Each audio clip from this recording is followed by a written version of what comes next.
Hello, Rama Rama Puppodu. I hope all are having a wonderful life, having a healthy life, having peaceful, happy always. Okay, now let's go to the next chapter. Kashi. The city of Kashi is a city of magnificent temples whose domes and turrets, when viewed from a height, lend a charm to the scene on the banks of the holy river Ganges. The whole of India rightly recognizes that Kashi is one of the most important shrines of Hindustan.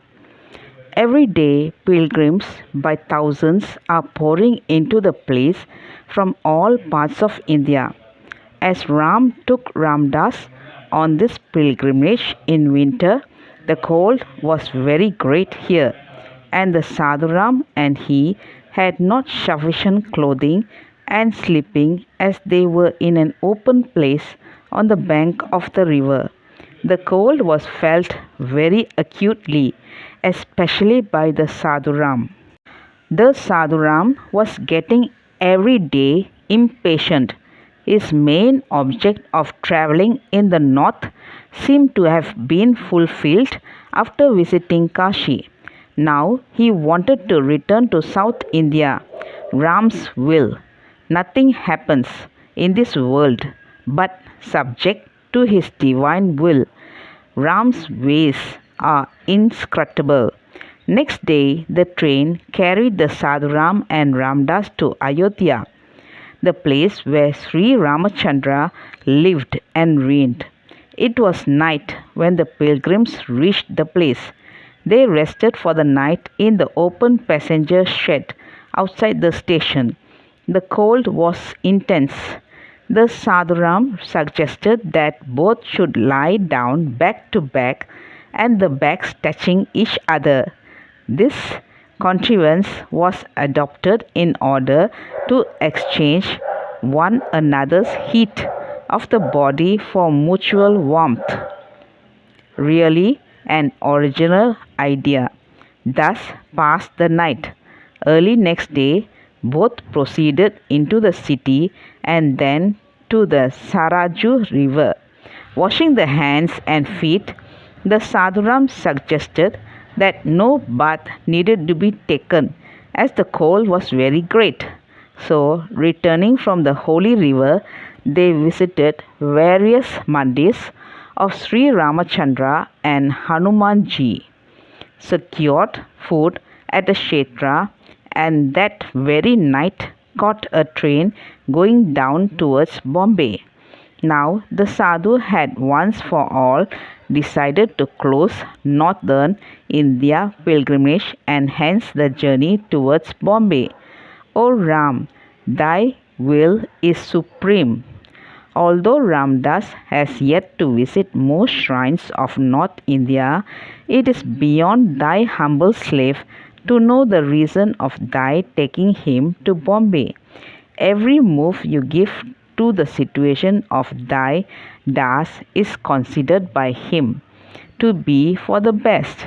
The train travelled, taking the sadhus south and south. Station after station was passed.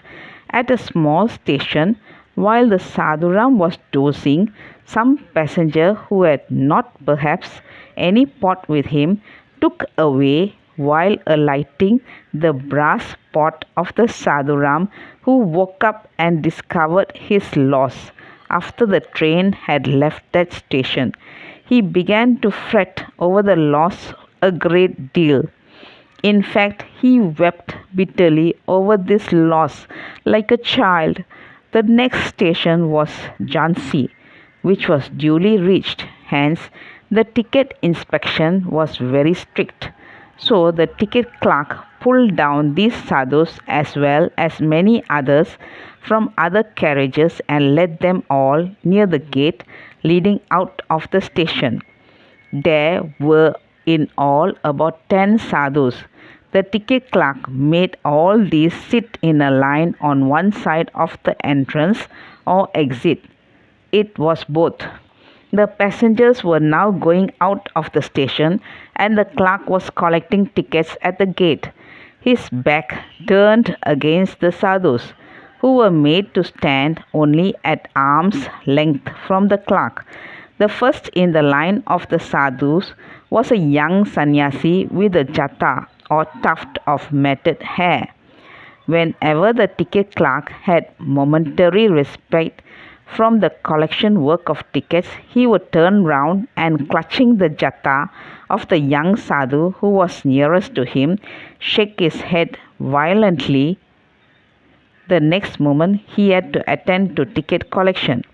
When the stream of passengers thinned and there was some break, he would again handle the head of the sadhu and give it a shake or inflict blows upon it with his fist.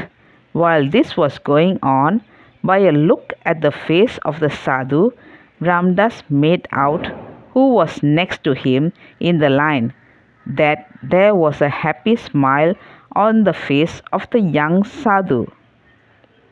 Okay, the chapter ends here. Let's see in the next chapter. Thank you. Bye bye. Rama Rama Puppodu.